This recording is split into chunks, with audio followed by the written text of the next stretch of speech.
Et puis un autre livre, laissez-moi. Bismillah ar-Rahman ar-Rahim. Assalamu alaikum wa rahmatullahi wa barakatuh. Wa alaikum salam wa rahmatullahi wa barakatuh. والصلاة والسلام على من لا نبي بعده وعلى آله وعلى جميع الأنبياء والمرسلين وبعد.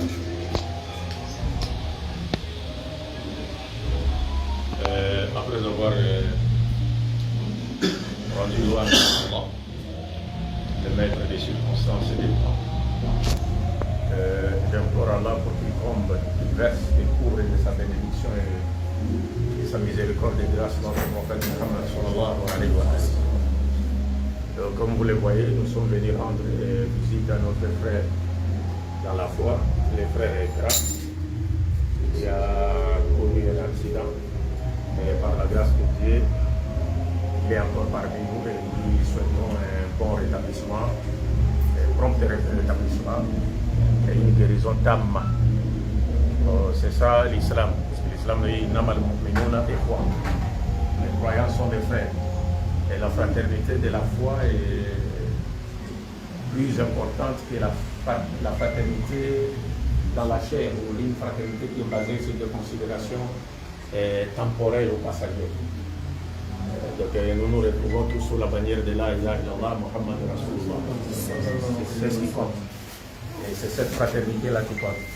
C'est pourquoi hier, après avoir été au lieu de rappel, là où nous Jama fait le rappel ou la Dara, j'ai proposé aux frères, n'est-ce pas, de venir rendre visite à notre frère Ekra avant qu'on quitte la Côte d'Ivoire, Inch'Allah. Et par ricochet, je féliciter aussi les frères Asson qui étaient avec lui au Congo et qui ont animé ensemble un débat contre le vrai faux prophète. Donc le débat était à la hauteur et ça fait la fierté de tous les musulmans. Et personnellement, quand j'ai regardé le débat, j'ai dit la relève est encore plus qu'assurée. Parce qu'il y a eu la BAM, la DDR et l'Ordine Jama, donc la relève est vraiment assurée, quoi. On n'a pas à s'inquiéter. Au contraire, nous commençons même à apprendre d'eux. Il y a des choses, quand ils disent, que ce soit la BAM, la DDR, l'Ordine Jama, nous apprenons également d'eux, parce que au-dessus de tout connaisseur, il y a un autre connaisseur. Et puis la connaissance, Dieu l'a partagée comme ça. Et dans cette histoire de la Dawa, la connaissance se développe lorsqu'on est actif sur le terrain. C'est quand on est actif sur le terrain et qu'on sort avec une bonne intention, c'est-à-dire l'intention de faire triompher la cause d'Allah. C'est à ce moment-là qu'Allah va encore nous inspirer beaucoup d'autres argumentaires dont nous n'avions aucune idée. Parce que moi, personnellement, il m'arrivait même de regarder certains de mes débats. Je me suis retrouvé, j'ai écouté des arguments que moi-même je ne connaissais pas. Ouais, ce sont des arguments, je n'avais aucune idée. Mais ces arguments sont sortis de ma bouche. Alors je me suis dit, non, c'est Dieu qui m'a inspiré ça. Parce qu'à chaque fois que je vais faire les débats, je fais un doigt. Je demande à Dieu de faire triompher sa cause, pas moi. De faire triompher sa cause. Et c'est un peu ça. Et il nous arrive de dire des choses que nous-mêmes nous ignorions avant cela. Tout ça, ça dépend de notre disposition intérieure positive. Lorsqu'on a une disposition intérieure positive et qu'on veut faire la dawa pour le triomphe de la cause d'Allah, alors Allah nous permettra encore de découvrir beaucoup d'autres choses. Et nous enverra aussi des gens qui viendront avec des moyens pour nous permettre d'étendre les champs de notre mission. Ne faisons jamais la dawa pour s'enrichir, chercher à changer. Ou ne faisons jamais la dawa pour chercher à se faire de l'argent. Non, pas du tout. Si on le faisait dans ce sens-là, alors il y a un risque que Dieu nous humilie sur terre et dans l'air. Mais ce qu'on doit retenir, c'est que si l'on fait la dawa pour le triomphe de la cause d'Allah, que nous le voulions ou pas, Dieu nous donnera ce monde et celui le monde à venir. Il nous donnera les deux, les familles, parce que rien n'est impossible à Dieu. Donc nous sommes venus rendre visite à notre frère Ekra et lui souhaiter une bonne guérison, prompt rétablissement. Je sais que hier, quand nous étions au lieu de leur rappel, il mourait d'envie d'être avec nous. Il mourait vraiment d'envie d'être avec nous, mais le destin, Dieu ne l'a pas voulu. Donc on se soumet à la volonté d'Allah. Espérons que nous nous retrouverons encore en Côte d'Ivoire plus d'une fois, parce que nous avons, Inch'Allah, ce qui est rêvé, on pourra organiser dans les jours à venir une méga dawa. On va réunir tout le monde, ceux qui font l'intervention pour une activité de grande envergure. Inch'Allah, c'est Dieu nous facilite la tâche. Donc, je suis accompagné de mon frère Abdallah Al-Hanifi, qui vient de la France. Et d'ailleurs, tous les frères de la Hanifi lui ont demandé de transmettre leurs salutations les plus fraternelles aux frères en guérison. Et il y a aussi le frère Ibrahim Le Kaka qui est juste à côté de moi, c'est mon élève de Skogo de la David. Et après lui, il y a le frère Abdul Malik qui fut un pasteur, un ex-pasteur converti en islam après 27 ans de pastorat. Donc je pense que certains d'entre vous ont suivi ces interventions hier aussi, avant-hier, lorsque nous étions liés de rappel de dame. Donc c'est un frère qui, de sa présence seule, constitue un argument. Sa présence seule constitue un argument. Et son témoignage, c'est plus qu'encore un argument. Parce que lui, il faisait même tomber les gens au nom de Jésus. Et puis il avait une grande église, ce n'est pas une petite église. Et son père, notamment, fait partie des gens qui ont créé les églises pentecôtistes, qui ont généré ce qu'on appelle les groupes de réveil. Vous voyez, à Kinshasa, en RDC. Donc toute sa famille était composée de pasteurs. Même au moment où nous parlons, il y a même certains de ses frères qui sont pasteurs en Ouganda, et c'est pas hier.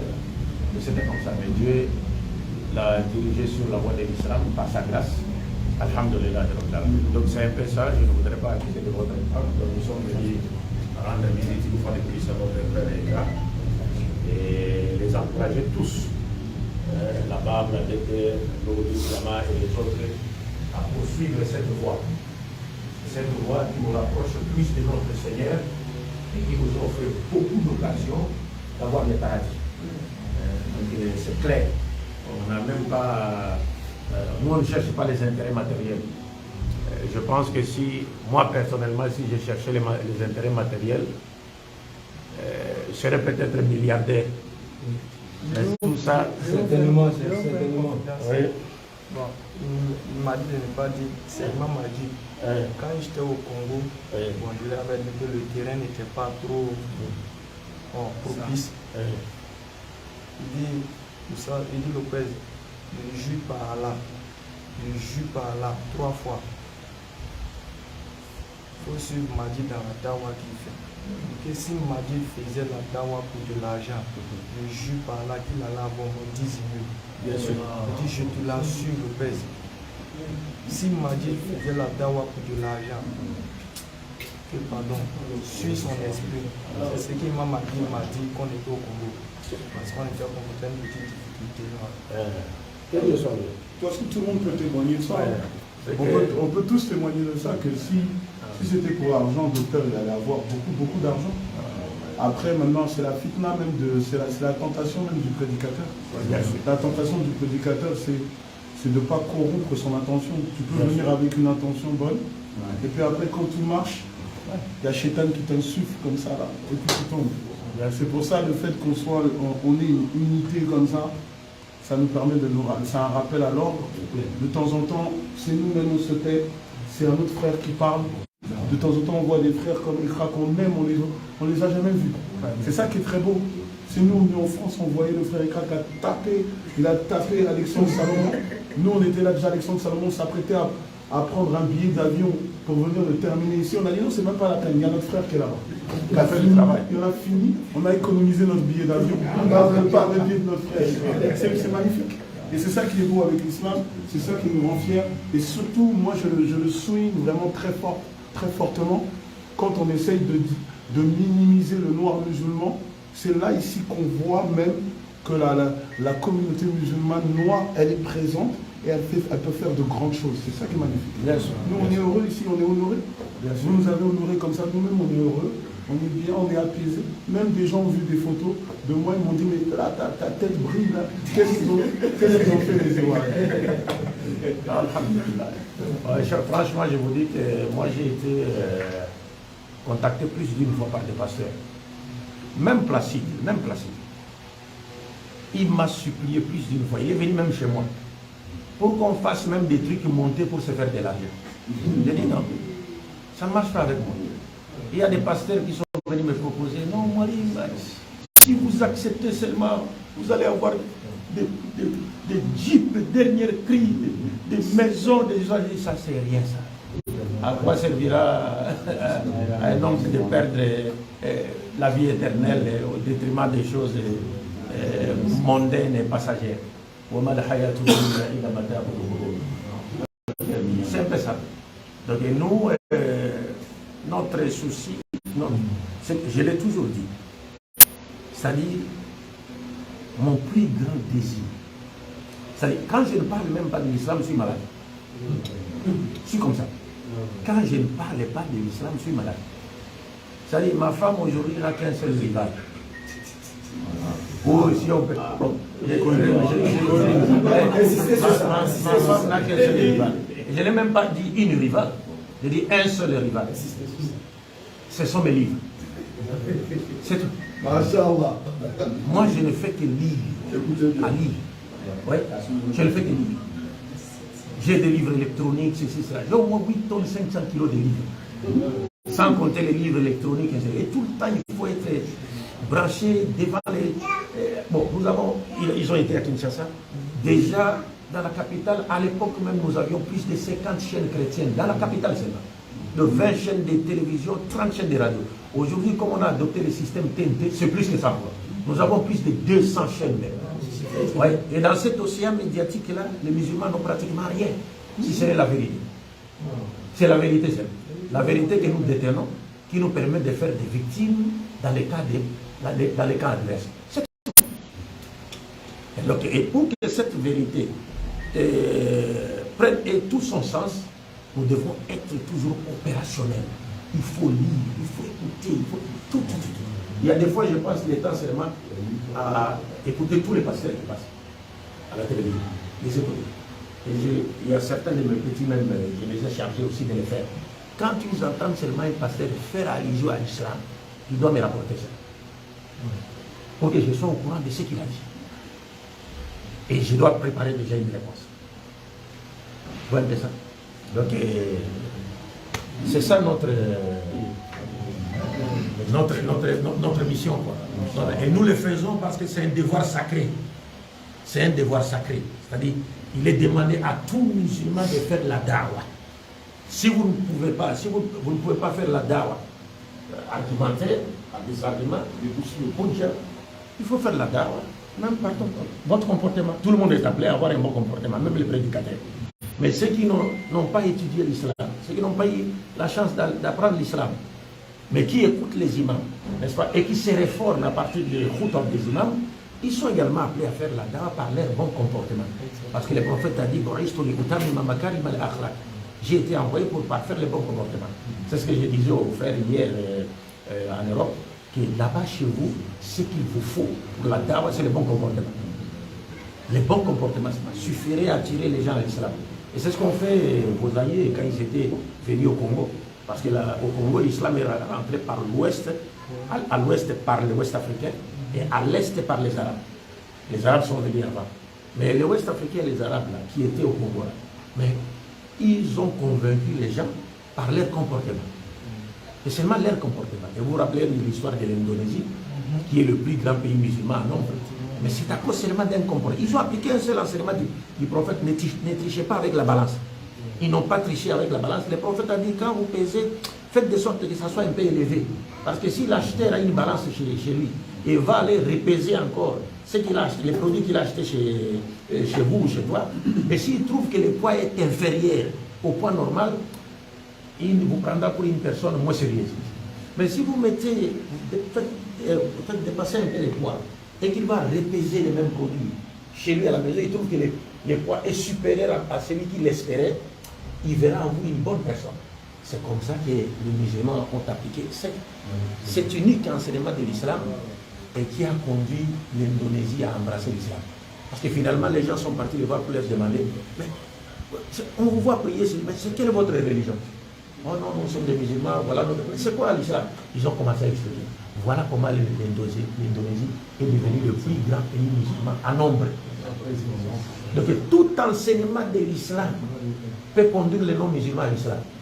Même l'adhan qu'on attend peut amener les gens à l'islam. La lecture du Coran peut amener les musulmans à l'islam. Tout est censé amener les non-musulmans à l'islam. Mais le problème, c'est celui des musulmans. Nous devons avoir des bons ouvriers musulmans sur les terrains. C'est-à-dire des musulmans qui sont une incarnation pratique des valeurs spirituelles et morales de l'islam. Et que ceux qui font la dawa, ils doivent, hormis le fait qu'ils s'incarnent les vraies valeurs spirituelles et morales de l'islam, ils doivent encore, n'est-ce pas, accomplir leur devoir sacré qui est celui de transmettre les messages de l'islam. Et plus encore, ils doivent savoir comment défendre leur religion, où que ce soit et quand que ce soit, dans les limites de leur connaissance. C'est cela l'essentiel, quoi. C'est cela l'essentiel. Et quand nous le faisons pour la cause de Dieu, en tout cas, Allah nous enverra toujours de bonnes personnes qui nous apporteront leur contribution et devant nous permettre d'étendre les champs de notre mission. Inch'Allah, que Dieu nous facilite la tâche. Nous réunissons plus d'une fois encore ici sur terre et qu'il fasse de sorte que nous nous retrouvions tous au paradis accompagnés de chacun de Muhammad ibn Abdullah. Sallallahu alayhi wa sallam. Assalamu alaikum wa rahmatullahi wa barakatuh. C'est notre chef de Il est bien avec le... Tu as ouvert le plus suivant.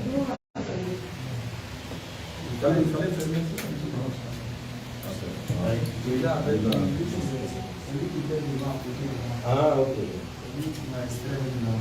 Ah bon.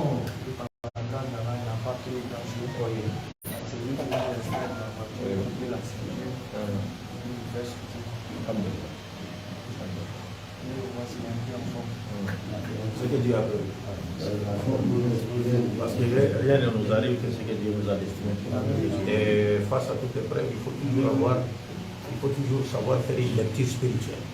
C'est-à-dire quelle est la leçon que nous devons dire.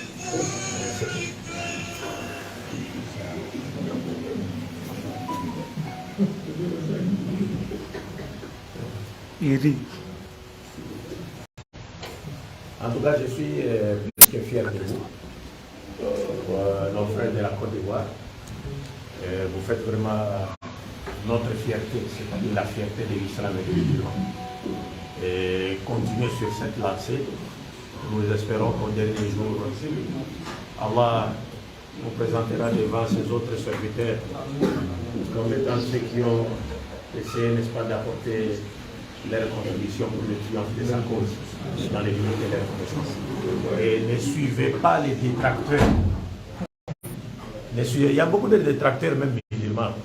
Vous savez, tous ceux-là même qui parlent contre la dawa qu'on est en train de faire publiquement.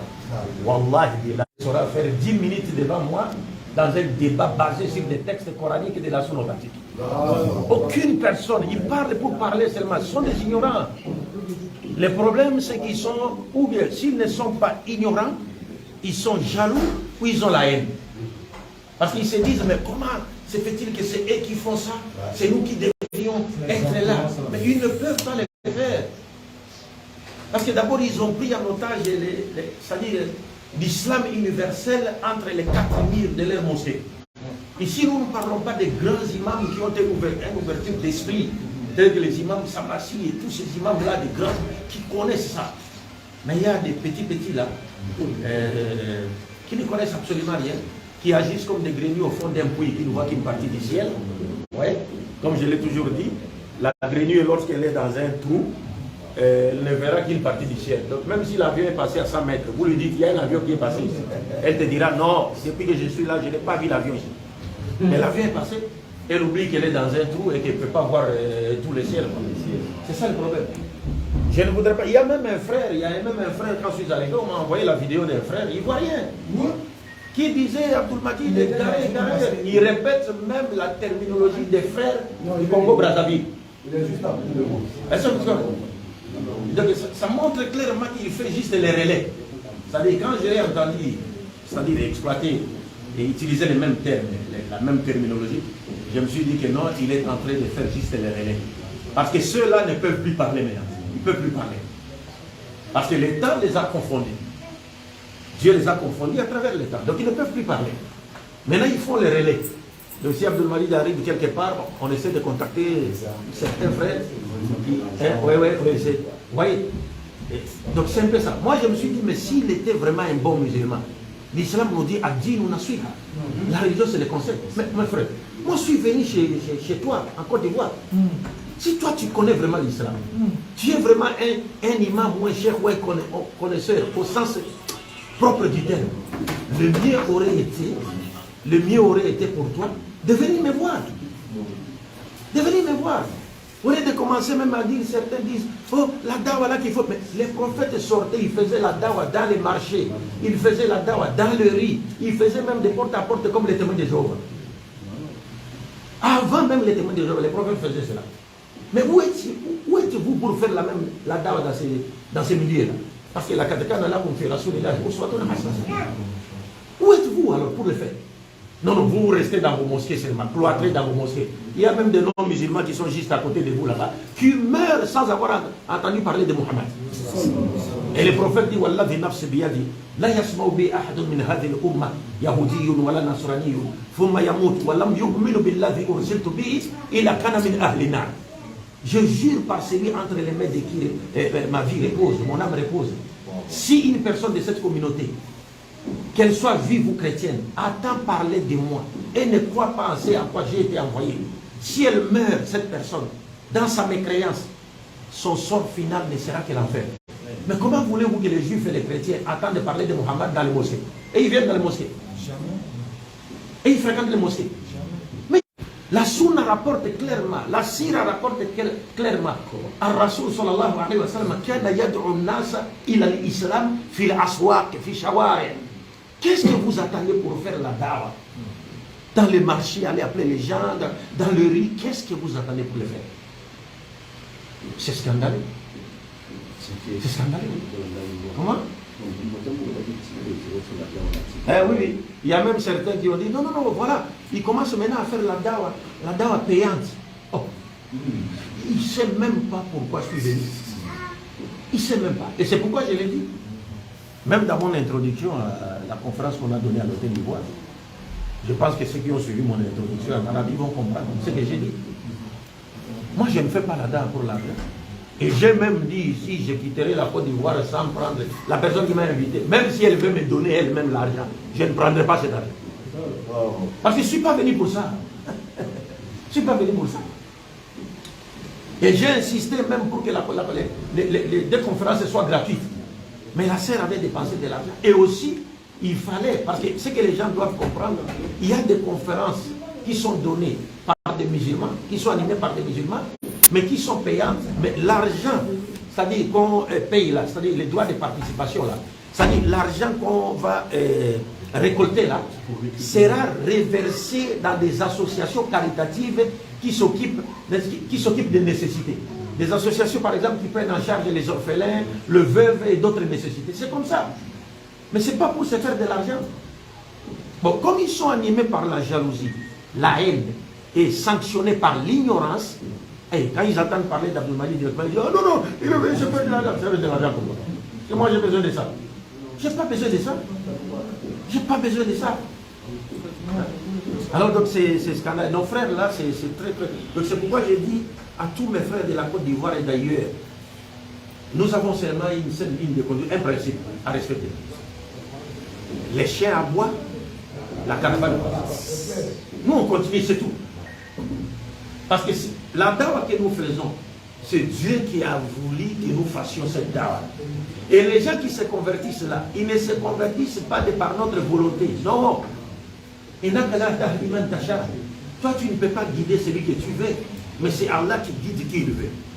Maintenant, on va nous dire quoi? Les gens qui embrassent l'islam à travers notre dawa, c'est Satan qui fait qu'ils embrassent l'islam, ou bien c'est Allah. Mais si c'est Allah, qui es-tu pour t'opposer à la volonté d'Allah?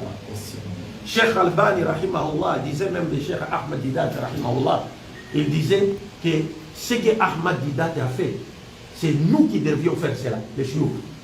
C'est nous qui devions faire ça. C'est ce que Cheikh Albani dit. Mais il disait seulement, regardez si son aqidah est bonne. C'est aqidah, l'essentiel est aqidah. Parce que l'islam est théocentrique. L'islam n'est pas christocentrique comme le christianisme, ou encore l'homocentrique comme les autres mouvements, le courant philosophique ou autres. L'islam est théocentrique. Dieu est au centre de tout. C'est pourquoi nous avons deux grands principes en islam, al-ikhlas ou mutaba'atul rasoul. Faire pour Dieu et rien que pour Dieu. Il faut avoir une disposition intérieure positive pour le faire, rien que pour Dieu, pour la gloire d'Allah. Et il le fait comme le prophète l'a fait. Et c'est ce que nous sommes en train de faire.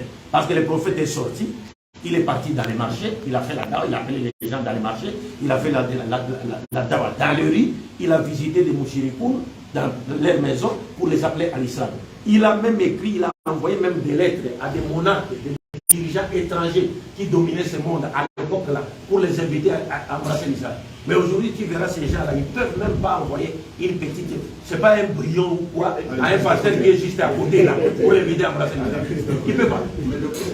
Mais ils disent que non, le prophète faisait la dawa avec le Coran, mais vous utilisez la Bible. Oui, mais là, il n'est pas interdit d'utiliser la Bible. Dans le Coran, il n'est pas interdit. C'est ce qu'on appelle, celui qui a étudié la théologie islamique, il sait que cela fait partie de ce qu'on appelle le fait d'utiliser l'argument de son adversaire contre lui-même.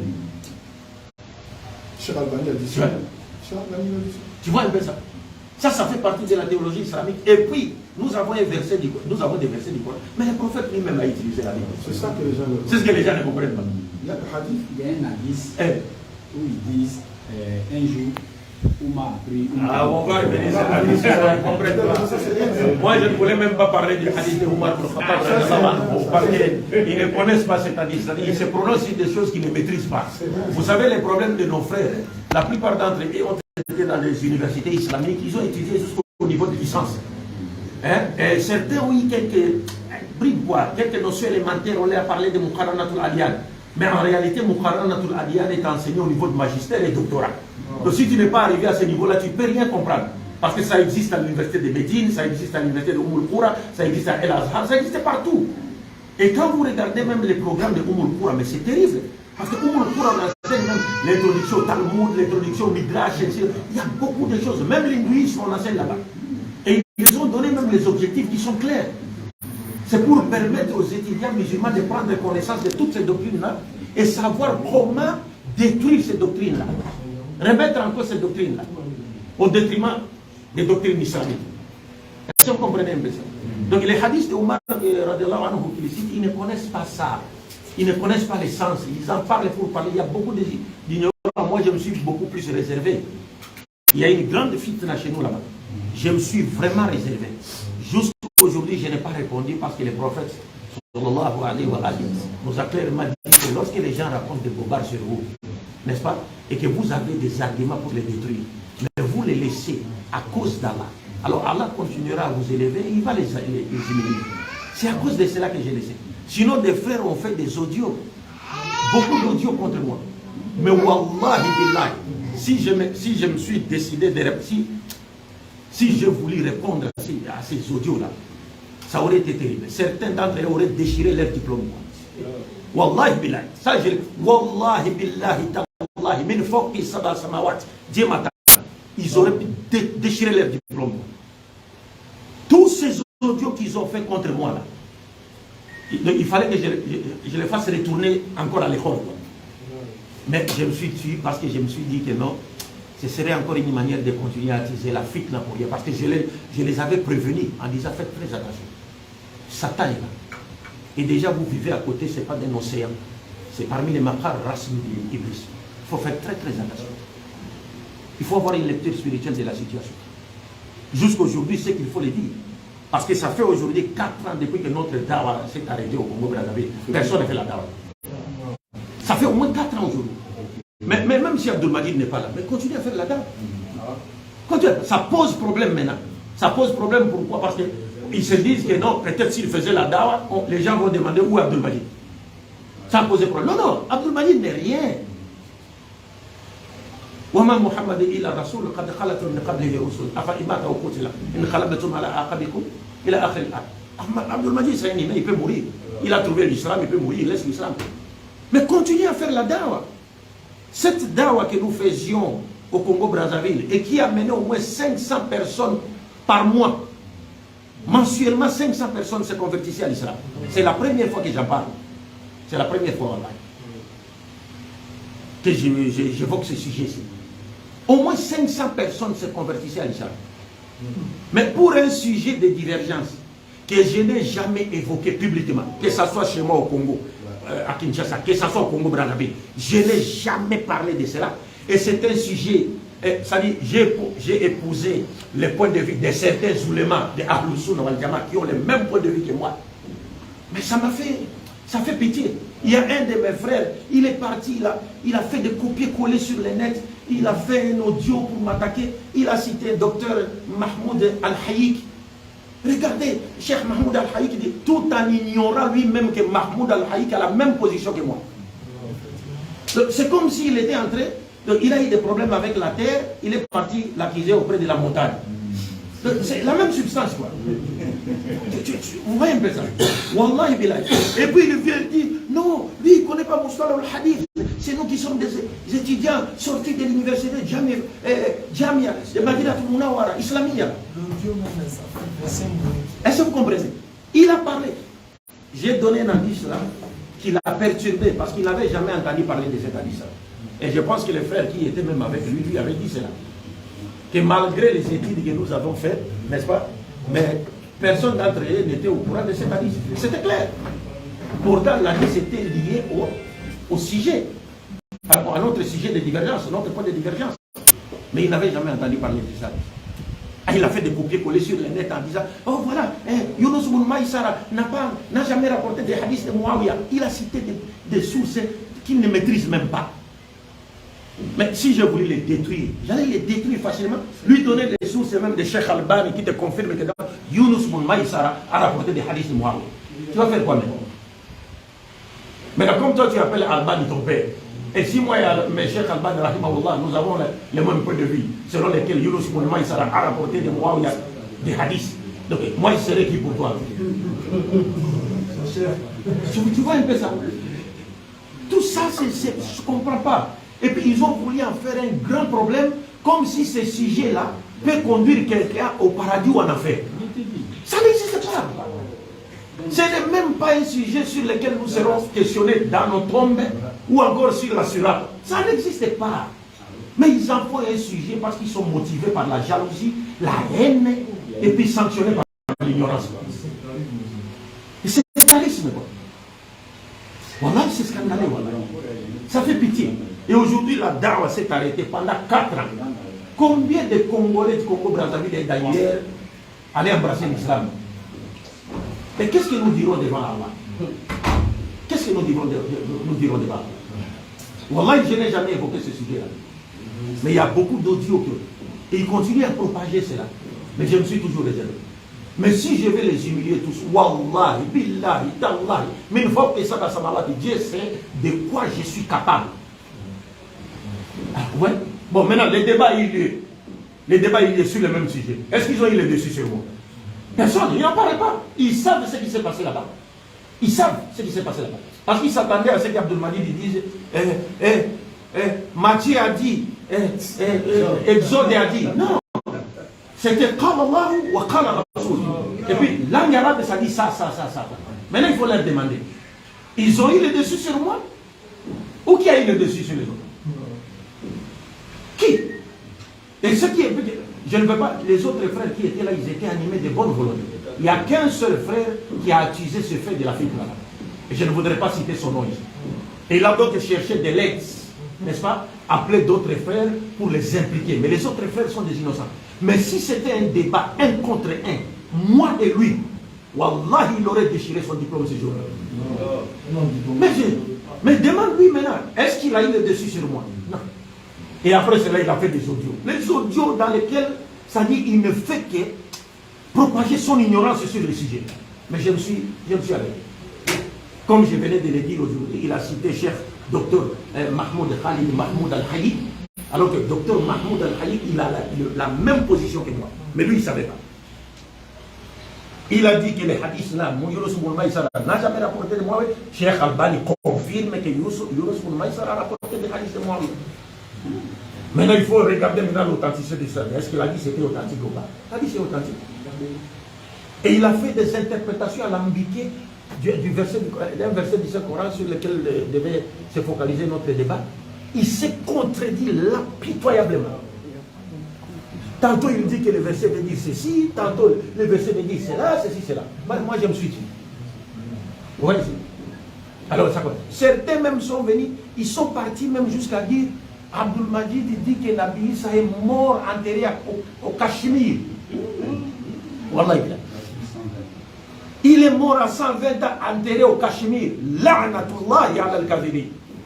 Amen. Moi j'ai dit Nabi Issa est mort enterré au Cachemire. Tout ça parce qu'ils veulent me faire passer pour un Ahmadi. Donc si on me faisait passer pour un Ahmadi, étant donné qu'il y a une branche de l'Ahmadiyya qui dit que Mirza Ghulam est prophète, donc c'est un autre prophète qui est venu après Muhammad, donc je serais celui qui remettait en cause la qualité de Muhammad en tant que dernier des prophètes. Mais sinon, sur le sujet de la mort naturelle de Nabi Issa, mais tout musulman averti, c'est que Nabi Issa n'a jamais été tué à la croix. Un musulman qui croit que Nabi Issa est mort sur la croix, voilà. Mais c'est un kafir. Et moi je crois que Nabi Issa n'a jamais été tué à la croix par les juifs. Jamais. Et je crois que Nabi Issa reviendra, comme Nabi Muhammad sallallahu alayhi wa sallam l'a annoncé. Mais un débat s'est passé sur un point entre les ulémas. Est-ce que maintenant, Dieu, après l'avoir sauvé de la mort sur la croix, est-ce que a-t-il fait mourir Nabi Issa d'une mort naturelle ou pas? C'est là où s'est posé le débat. Maintenant, il y a des ulémas tels qu'Ibn Hazm, qui fait partie des grands chiours de Ahlus Sunnah wal Jama'a, dans son livre Al-Muhalla bil Afan, il confirme ça. Il y a d'autres ulémas qui confirment ça. Aujourd'hui, il y a le tafsir de Ibn Ashur, un grand tafsir qui est recommandé par les chiours de l'Arabie Saoudite, parce que c'est un tafsir qui est trop calé dans la langue arabe. Mais Ibn Ashur confirme ça. Il y a plus de 10 tafsirs de Ahlus Sunnah wal Jama'a qui confirment ça. Mais ce n'est pas un sujet qui constituera, n'est-ce pas, la cause de l'entrée d'une personne au paradis ou en enfer. Ça n'existe pas.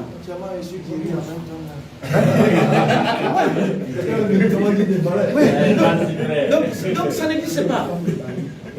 Et cette question-là, comme je l'ai dit tantôt, jamais les anges dans nos tombes là, nous poserons une question relative à ce sujet. Ça n'existe pas.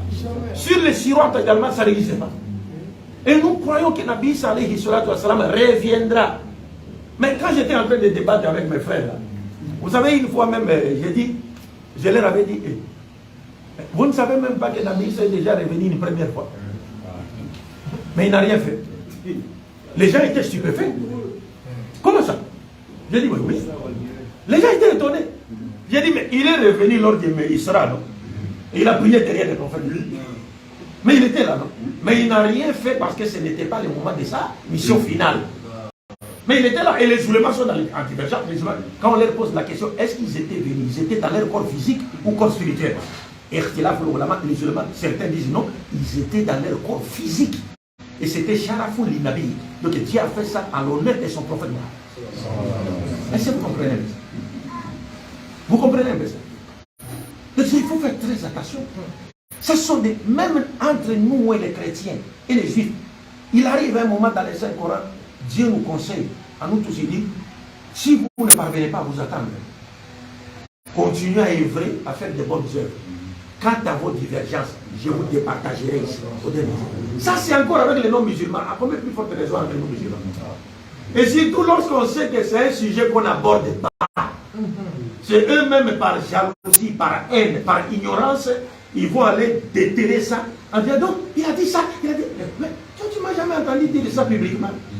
Si toi, tu avais fait propagande de ton point de vue publiquement, lors de nos débats publics, et que je t'ai entendu, c'est-à-dire faire la propagande de ta position, et après toi, je me suis levé pour te contredire, tu aurais droit à dire ce que tu as dit.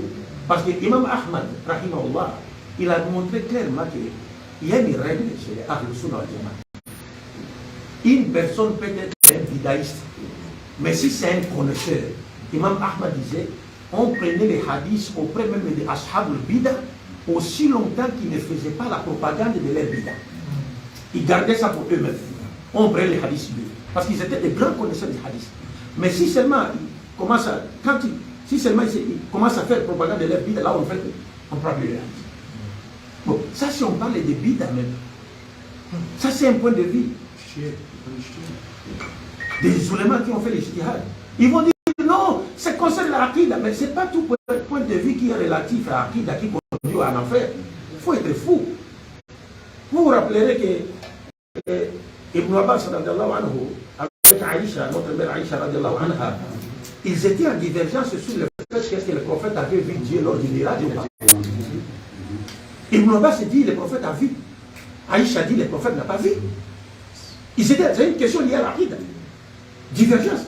Mais ils ne divergent pas sur le fait qu'au dernier jour, les gens verront Allah. C'est comme ça. Donc, est-ce que nous croyons que Jésus est mort sur la croix? Non. Est-ce que nous croyons que Jésus reviendra? Oui, il reviendra. Est-ce qu'on croit que Jésus, Dieu l'a fait mourir avant de quitter cette terre? Parce que le problème, c'est que Dieu refuse que les Juifs aient parvenu à faire tuer Jésus. Mais est-ce que Dieu, lui, l'a fait mourir ou ne l'a pas fait mourir? C'est là où il y a des divergences. Il y a des savants qui disent non, Dieu l'a fait mourir avant qu'il ne quitte sa monde. D'autres disent non, il est monté vivant. Mais tous croient qu'il n'est pas mort sur la croix et il reviendra. C'est là. Il n'y a même pas de débat ici. Il n'y a même pas de débat. C'est pourquoi l'autre qui était là, c'est lui qui a cherché cette fille-là. Quand il m'a dit, moi je lui ai dit, mais comment? Et il s'est monté au ciel, il dit oui, il est monté au ciel. Je lui ai dit combien de fois? Il me dit une fois. Je lui ai dit, mais le Coran parle de son élévation deux fois.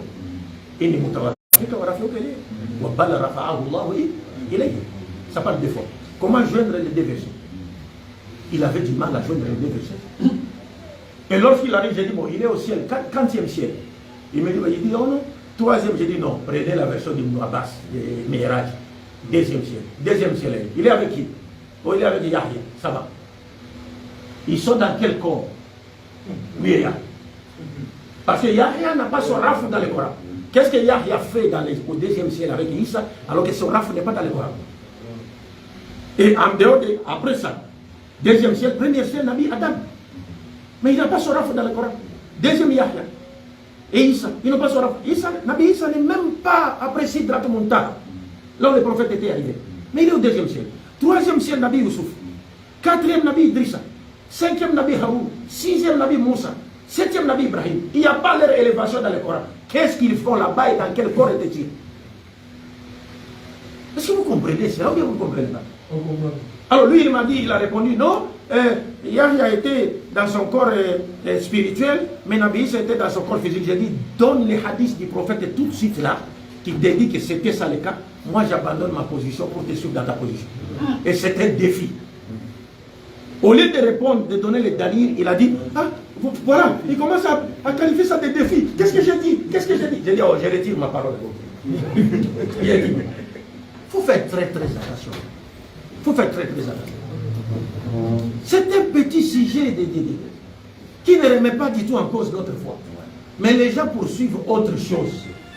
Les gens poursuivent autre chose. Parce que si seulement c'était seulement cela, la dawa aurait continué jusqu'à ce jour. Mais la dawa était arrivée. La dawa était arrivée. Ouais. Moi, je n'ai même pas besoin de ça. Qu'on se retrouve ensemble dans les mêmes groupes. Si vous voulez, s'ils en veulent, comme je l'ai toujours dit à mon frère les gars, wallahi, parce que moi, j'ai fait toujours une lecture spirituelle de la situation. Si vous me dites, venez, frère, on va faire la, je vais venir. Mais les gens commencent à me dire, non, pour qu'ils reviennent, il faut qu'ils se répandent. Je vais me répandre pour un sujet qui ne me conduira ni au paradis ni en enfer. Mais c'est absurde ça. C'est scandaleux. Et puis un sujet que je n'ai jamais évoqué. Moi, je n'ai jamais évoqué ce sujet-là publiquement. C'est vous, dans votre haine-là, vous aviez évoqué ce sujet-là pour créer la haine dans le cœur des musulmans. La haine d'Abdul-Majid, c'est mettre ça dans le cœur des musulmans. Mais lorsqu'on se retrouve dans les débats, wallahi billahi tallahi, mes chers frères, il n'y a pas un seul musulman digne de ce nom, connaisseur sincère, qui a débattu avec moi sur ce sujet, qui est sorti pour dire que non. Donc ça là, en tout cas, sans me dire que non, tu as raison. Non. Il y a d'autres qui disent, ah, tu as raison, mais moi je garde ma position, mais tu n'es pas obligé. Tu n'es pas obligé. Tu n'es pas obligé. Même vous ici, mes élèves de la Côte d'Ivoire. Mais je vous ai dit au Mali là-bas, j'étais là-bas avec Béni, Djané. Mais Djané a voulu même hésiter. Quand tu lui as posé la question, j'ai dit à Djané, donne ta position. Tu n'es pas obligé de prendre ma position. Tu n'es pas obligé de prendre ma position. C'est une position qui existe dans la Oumma, mais elle est minoritaire. Elle est minoritaire. On ne peut pas aussi l'imposer. Mais comme les dénominateurs communs, c'est la haine d'Abdoul Malik, il faut que les gens fassent trop de bruit là-dessus. Mais ils sont incapables de venir m'affronter seul à seul et face à face. C'est ça le problème. Et donc ils viennent même avec un mensonge à quoi. Oh, il a dit le t'enterrer à Cachemire à l'âge de 120 ans. Depuis quand je disais. Depuis quand? Oh, il est chiite. Abdoul Malik. Tantôt je suis Ahmadiyya, tantôt je suis chiite, tantôt il reste peu sans faux seulement qui disent il est chrétien. D'ailleurs, il y a un des imams, ouais. Il y a un des imams au Congo-Brazzaville qui aurait étudié au Soudan là-bas, un pseudo-imam. Il s'est levé après la prière. Les musulmans étaient nombreux dans la mosquée. Puis il a dit, frère, je vous annonce que on vient de m'apprendre que le frère Abdoul Malik est devenu kafir. Ce sont les frères mauritaniens et tchadiens qui sont des connaisseurs qui étaient là, qui l'ont remis à sa place. Et à cause de quoi il a dit non, il a dit ça. Les frères l'ont dit, toi tu ne sais pas que cette position existe dans la ONU. Tout ça, les problèmes, c'est quoi? Vous allez étudier comme des perroquets. C'est-à-dire, vous ne vous limitez qu'au syllabus de vos professeurs. Tout ce qui se passe à côté là, vous ne connaissez pas. Nous avons étudié dans des pays où il y a ouverture d'esprit. On lit tout. C'est ça la différence. On lit tout, c'est ça la différence. Excusez-moi d'avoir été loin. C'est pourquoi je disais, nous avons, il y a des cheikhs, des chioux qui nous aiment, des imams qui nous aiment pour ce que nous sommes en train de faire. Pas ce que nous sommes en train de faire, mais ce que Allah nous a permis de faire et nous permet de continuer à faire. Et c'est vous comprenez. Parce que nous avons même, moi je connais même des imams dont des femmes sont des chrétiennes, des enfants sont devenus des chrétiens. Mais ils viennent nous chercher pour essayer de régler cette situation. Si on ne faisait pas la dawa publique ici, vous pensez que tous ceux-là qui se sont convertis à l'islam à travers la dawa publique, là, ce serait vraiment converti à l'islam à travers les messages qu'on prend universels de l'islam qui est pris en otage entre les 4 000 des mosquées et que les non-musulmans n'entendent pas, n'écoutent pas. Mais ça, d'autres même disent, allez prêcher dans les rues, c'est une bida. Tu vois l'ignorance. Ton prophète a prêché dans les rues. C'est la sunna, la sira rapporte ça. Kana yad'u nasa ila l'islam fil aswaq, fi shawari. Ton prophète a fait ça. Sur ordre d'Allah. Toi tu viens, quand tu viens, tu dis non, ça c'est la bida. Il ne faut pas le faire. Hein? Et d'autres même disent, quand vous faites ça, ne publiez même pas les vidéos là. Les vidéos là. Regardez comment les gens sont ignorants. Donc, ça dit, les moyens, les nouveaux moyens de communication là. Non, c'est voilà, c'est scandaleux. Bon, c'est comme quand on prie à la Mecque là-bas, on ne doit pas mettre la vidéo de la prière à la Mecque pour que les gens voient la prière dans les montres. Ou bien nos chouyours qui ont des chaînes là, dont les programmes passent sur le net en direct ou à la télévision, la radio, ils doivent arrêter. Hein?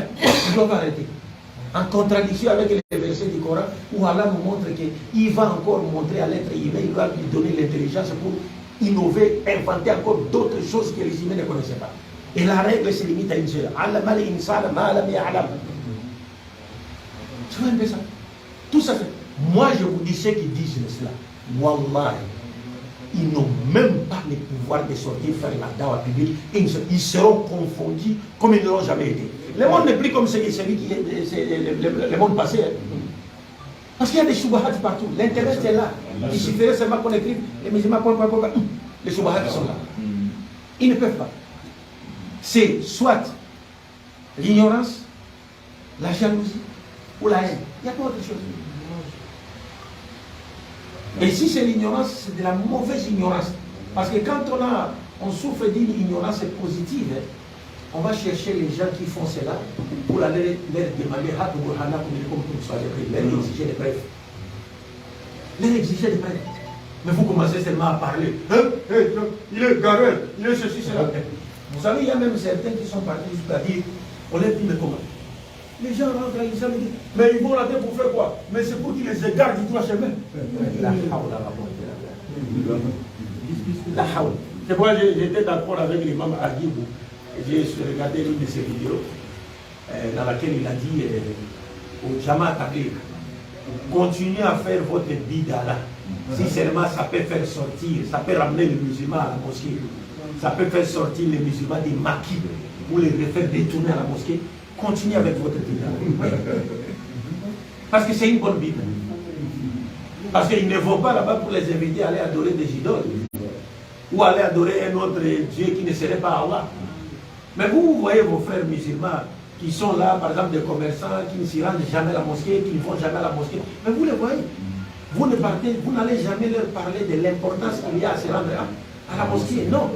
Mais quand un frère de Jamaat Tabligh va leur parler de cela, et que les frères comprennent, oui, qu'à chaque fois qu'on fait l'entendre, il ferme, il sera à la mosquée, vous lui dites que non, il fait la bid'a. C'est quelle bid'a?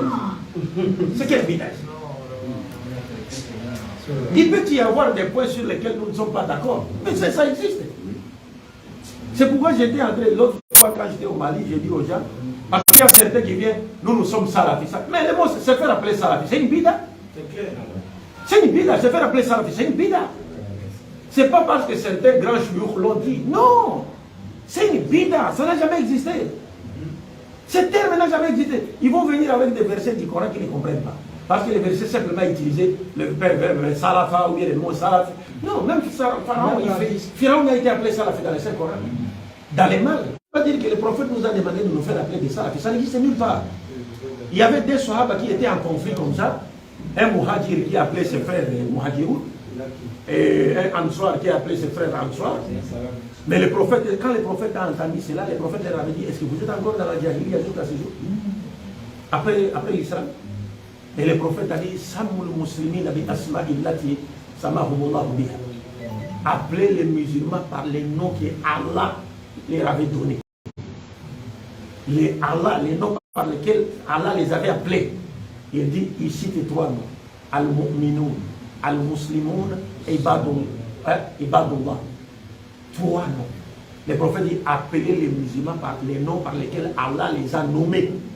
Il dit Al-Mu'minoun, Al-Muslimoun, Ibadullah. Il n'y a pas une autre. Même au dernier jour, on dit que lorsqu'il y aura Harb, les grands conflits, Armageddon, entre nous et les autres, et notamment les Juifs, le prophète dit clairement que même si un Juif s'est caché derrière un arbre ou une pierre, l'arbre ou la pierre parlera.